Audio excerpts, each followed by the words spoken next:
There ain't nothing like Christmas in July. Okay, I know it's August, but we're kind of close. NERDSoul.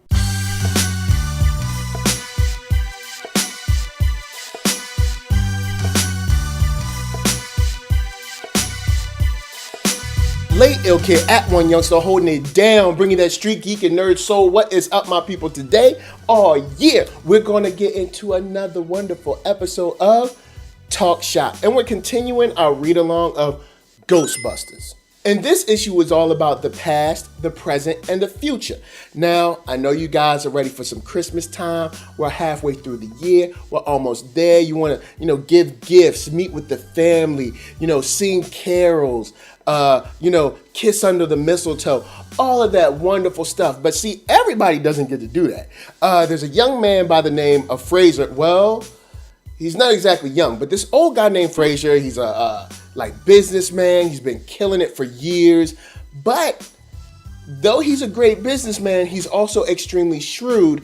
And that means that the ghosts of Christmas have to visit him. And they've been visiting him every single year. And when you're old and rich, you just get tired of stuff like that. I mean, there's only so many ghosts you can take. And every single Christmas Eve, here they come. So his great idea is, look, how about I hire the Ghostbusters for an exorbitant fee of $4 million if they complete this. So, of course, Peter hearing that dollar sign, Ray here, everybody's down with it. So they come in to take care of these ghosts and dispatch them specifically for Mr. Fraser. But there's slight issues because when they see these ghosts, things change. And the first thing that's changed is the ghost of Christmas Past. And when we go there, we see Ray as a young child. He's roasting marshmallows. He's enjoying the last time, or maybe not the last time, but one of the great moments in his life where he was just truly happy.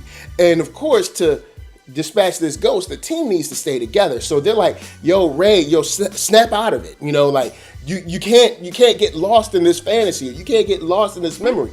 But of course, sometimes memories are just too good and too strong for you not to want to hold on to them. So Ray sadly gets lost inside of this memory or inside of this dream that this ghost of Christmas Past has put him through, and we can't find him anymore. Now the team does actually dispatch the ghost of Christmas Past, but they have to dispatch the other one to make sure that they get their teammate right back.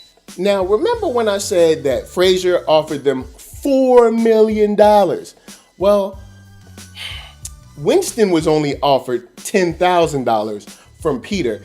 And that means a little something because when the Ghost of Christmas Present comes through, he shows them what is going on at the Ghostbusters fire station right now. And it shows Janine. She's extremely upset. She's like, I should quit. And all the guys are watching them and kind of looking at Peter and saying, yo, Peter, man, you kind of foul for this, man, making her work on Christmas Eve. And then also they find out about the $1 million. Well, not they. Ray, Pete, Egon already know, but Winston finds out. It upsets Winston so much that he's like, you know what? I quit. I'm out of here. I'm tired of dealing with y'all. And he completely just gives in to this. Well, he doesn't give in. It's reasonable for him to be upset, but he gives in to the present. And of course, he is now whisked away with the ghost of Christmas Present. Now, there's a very interesting point because Ray, Pete, and Egon Pete and Egon don't exactly get a chance to see the ghost of Christmas Present. And Fraser's like, he's around here somewhere. He usually shows up, but this is what he does. So with Ray and Winston gone, we only have one more ghost to investigate, maybe two, because we don't exactly know where the ghost of Christmas Present is. But before we go there, let me remind you that you can find me at Black Hollywood Live. That's right, the first online network for African Americans. Extremely dope. And you can check them out at blackhollywoodlive.com, where they got celebrity interviews, after shows, sports talk, geek, nerd, tech, the whole shebang. And to check out more live streams from day to day, you can see them at youtube.com/blackhollywoodlive. So there's one more ghost that the guys have to dispatch, which is the ghost of Christmas Future. Now, there's only Pete and Egon left. And with those two, it seems like, hey, maybe maybe we might lose. Like, there may be a reason that we might not make it. But Frasier is sure that they can dispatch this ghost to Christmas future and everything will be okay. But the future that they see, a little different than you might expect. First, they get extremely old. And guess who comes back? That's right, the Gozy Goes. Gozer comes back, and this is, I guess, Gozer's true form, and it's not pretty. But I will say one thing. We find out very quickly that the team is what makes the Ghostbusters. You can't do it alone. You can't do it with half of them. You need everyone together because Pete and Egon are quickly dispatched, one, in their old age, and two, because they are just outclassed by a full-powered, full-formed Gozer.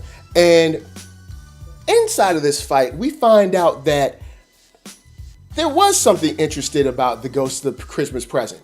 That ghost is actually Frasier. We find out in this crazy twist that Frasier was actually possessed by the ghost of Christmas present years and years ago. And ever since then, these ghosts of Christmas past and Christmas future have been trying to come back and persuade him to not possess this, old man now, and come back and perform his duties as the ghost of Christmas. And it's very interesting because inside of this issue, we get the story of wanting something that you can't have. In this case, Ray wants his past, and you can't have it again. Frasier, the actual human being Frasier, wants to act as if nothing else matters except him. That's wrong. And then, of course, Peter wants to act as if he's above the rest of the team, which of course is wrong as well. And lastly, the ghost of Christmas present wants to be something he's not, which is be human again. And with this story, we not only get a wonderful story about Christmas, about, being together and having family and remembering the past and, giving gifts to each other and all of those great things. But we also learned that teamwork makes the dream work. Okay, maybe we didn't learn that. But what we did learn is that these guys need each other. They got to work together. And this once again shows them on the holiday that they do need each other. And they do, in fact, can't make it without each other, man. They need to be together. Because at the beginning of this issue, Peter was about to go to Vegas and spend it all on a crap table or something. And it just shows Peter to, even though you are the wild one of the bunch, maybe reel it in a little bit. And also for the team to also, I guess, respect Winston as one of them instead of excluding him so much in the things that they do. So it's very interesting to see how this played out. I think all the guys learned a great lesson, and Peter especially. So guys, holla at me. I'm going to holla at you down in the comments. Tell me what you thought about Ghostbusters Past, Present, and Future.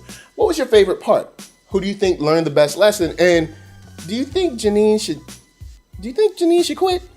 Because maybe she should. Well, anyway, of course, that's my time. But before I bounce, I got to tell you to hit up ThatNERDSoul.com. That's right. Check me out. All my videos are there from the oldest, newest, latest, greatest, and all that. Then hit up shop.thatnerdsoul.com and pick yourself up a t-shirt, player. And don't forget to get one of them playettes. Then come back here, like, comment, subscribe, and share that Nerd Soul. That's right. There's no better way that I can show people that you like what you are watching. And of course, my shout outs go to LA, what up? VA, what up? RVA, you got my heart. And please be good to yourselves. Be good to each other. Because that is the only way that we can please the ghost of Christmas. Do something for your fellow man, fellow lady. Peace.